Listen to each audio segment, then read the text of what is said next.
What's up, everybody? Thank you for joining me as always. Welcome back to day 3 of the Camp Crystal Lake tour. And today we're going to be looking at Jason like you've never seen him before. Jason in a whole new dimension. That's right, of course, I'm talking about Friday the 13th, Part 3, also known as Friday the 13th, Part... 3D! 3D! All right, folks, let's get into it.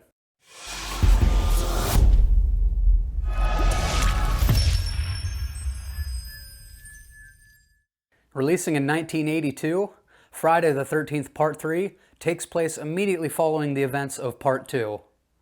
After his run-in with Jenny and Paul, Jason picks himself up and does a little shopping. He gets himself a new outfit and even gets a haircut, switching to the bald look that we're all accustomed to. Now, after the opening ceremonial kills of this movie, which include Harold, the guy who likes to drink liquor on the toilet,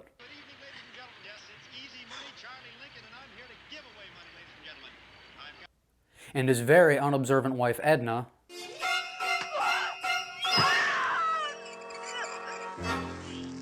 we're introduced to our new ragtag group of teenagers. And stop me if you've heard this one before, they're largely forgettable. And some of them aren't even teenagers. Like the stoner character Chuck. Yeah, that guy's at least 35. Now, we do get one beautiful shining star out of the cast, and you all know exactly who I'm referring to. The man that's responsible for Jason getting his hockey mask.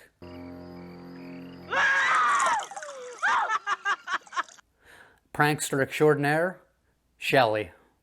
Look, you guys, I want you to have a good time this weekend. What happened to me at the lake happened a long time ago. I'm fine, really, okay? Just forget about me. Oh, I'm supposed to forget that we've been friends for...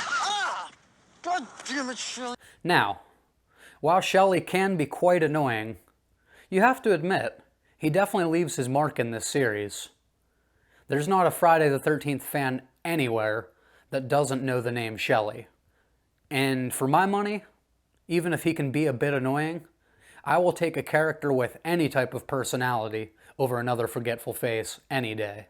Our final girl in this entry is Chris, and while she's not terrible, she's also not very memorable either. In my opinion, she doesn't really do much to stand out amongst the final girls in the series. Now, the original script of this movie featured Amy Steele reprising her role as Jenny, coming back to confront Jason after learning he's still alive. Unfortunately, the actress and her agent turned down the role, which is devastating. Man, we could have had such a badass movie here. We could have literally had a Halloween H2O plot 16 years before Halloween H2O came out. Instead, what we get is this really weird storyline where Chris explains to her boyfriend how when she ran away from home 2 years prior, after getting in a fight with her parents, she ran out to the woods and she was attacked by this strange man, which we all know is Jason. And standing there was this hideous-looking man. He was so grotesque, he was almost inhuman. He had a knife, and he attacked me with it.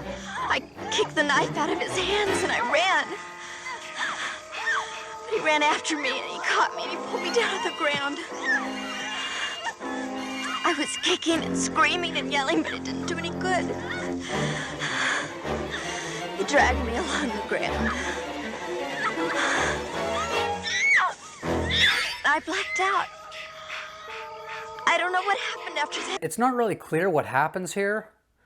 All she mentions to her boyfriend is that she blacked out at one point and she woke up safe in her bed. Now, the way the scene plays out and presents itself, it's led to a lot of speculation and fan theories that Jason may have actually raped Chris. And if I'm being honest, I've read a lot into these theories, and I do give it a lot of credibility. We all know Jason.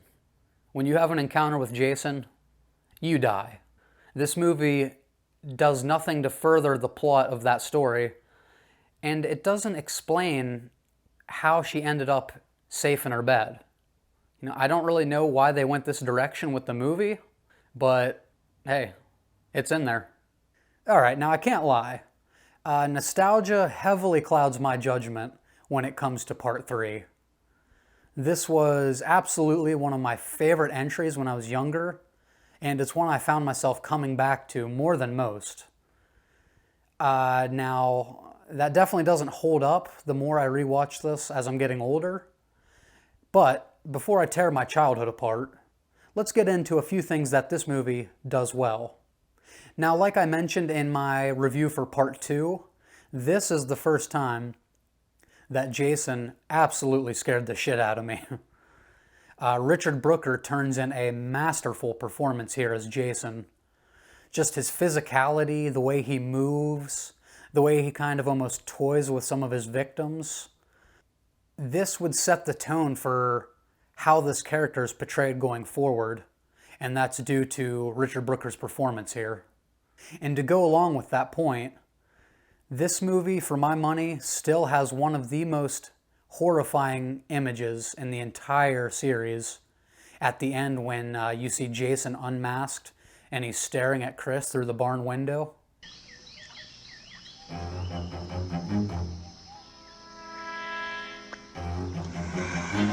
Yeah, I see that scene at 31 years old and it still chills me to the bone. I absolutely love that imagery.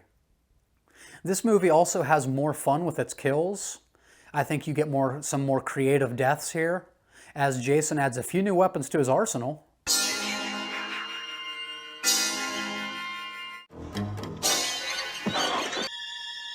now cut that out right now. That's not funny.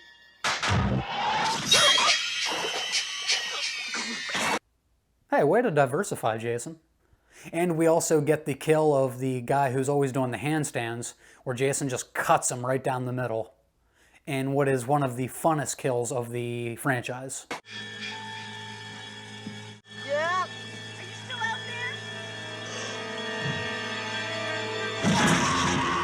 there? And we don't get to see the full effect of that until later when the camera pans up and he's in the rafters of the cabin. And man, is it gruesome. My third positive for this movie, and I totally understand if you put this on the negative side, is Shelley. Like I said before, I know he can be a bit annoying, but without him, Jason doesn't get the iconic hockey mask, and he plugs a little personality into this movie. Like without Shelley, I feel like a lot of the fun and personality that this movie has to offer wouldn't be there. So I consider him a positive. And my final positive of this entry is we get one hell of a second half. If we're just talking about a half a Friday movie, to me this one still holds up as one of the best in the entire series. I would put this movie in my top 3 to 5 if the first half were anywhere near as good as the second half. Okay, now this is going to hurt me, but let's get into the negatives. And unfortunately, I do have more negatives to say about this movie than I do positives. Now, issue number 1. When I talk about the issues that a lot of these movies suffer from as far as pacing, part 3 is the biggest offender of that. Whereas part 2, I said it takes a good 20-25 minutes to get going. Literally half of this runtime is wasted in part 3. Like, nothing remotely interesting happens till about 40 to 50 minutes into this movie. Like, you could literally skip to 40 minutes, and I think you'd have a much better time. My second issue with Friday the 13th 3D is exactly that, the 3D effects. In my opinion, this movie ages worse than almost any other entry in the franchise because of these 3D effects. It might have been fun to watch in theaters in 1982, I don't know, I wasn't there. But watching it now, the effects really date this movie. Now, I understand fully they wanted to utilize the 3D effects, but it's almost like every 5 minutes in this movie they want to remind us like, hey, remember this is in 3D? And not only are the 3D effects bad and overused, but I feel like they were so focused on that they forgot to write a compelling story here.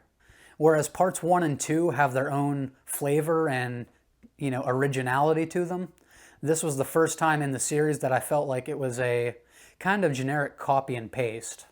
Now my next negative, this is just kind of a little gripe I have. It's not like it doesn't seriously affect the movie. Why is every character infatuated with this barn? Like, I understand they wanted to use the set piece, but man, did they use it. Almost every character in this movie just like wanders into the barn, and most of the time for no reason at all. I don't know, I've never been anywhere with a barn, and my first thought was, you know what I want to do? I want to hang out in the barn. Again, that doesn't seriously affect the movie for me. It's just kind of a little pet peeve of mine. And of course, when you talk about part 3, we can't gloss over what is probably the worst acted scene in the entire franchise, when Chili finds Shelly's dead body and she's just like going up and down the stairs in the cabin. My God, is that a painful scene to get through.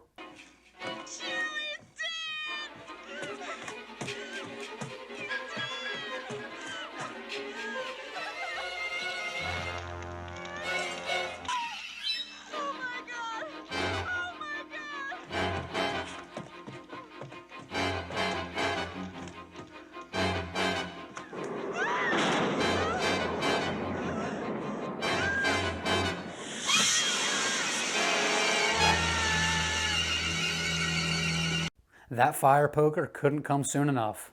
Thanks, Jason.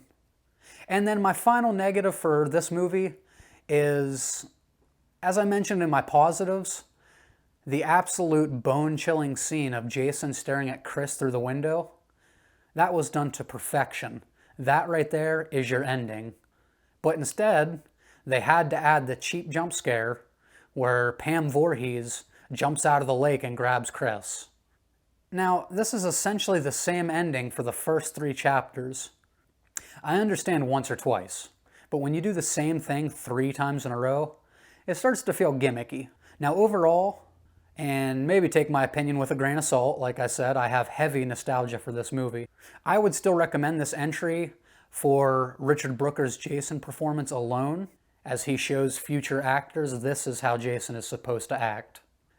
You get more fun kills in this movie. And just in general, I think this movie has a lot more fun than the first 2 entries. Even though parts 1 and 2 are definitely better movies than this. This one for the first time adds like elements of humor, and it just has a little more fun than the first 2. For my money, it still has one of the best second halves of any Friday movie. Now, the more I watch this, the more the negatives kind of become glaringly obvious. I would still definitely recommend this movie, as I'm such a big fan of the series as a whole, and there's only 2 entries on here that I consider to be truly unwatchable. And considering this is a 12-movie series, where it's largely considered to be B-movie, campy slashers, hey, 2 out of 12 ain't bad. So what did you guys all think of part 3? Is it one of your favorites? Does it belong at the bottom of your list when it comes to ranking these movies?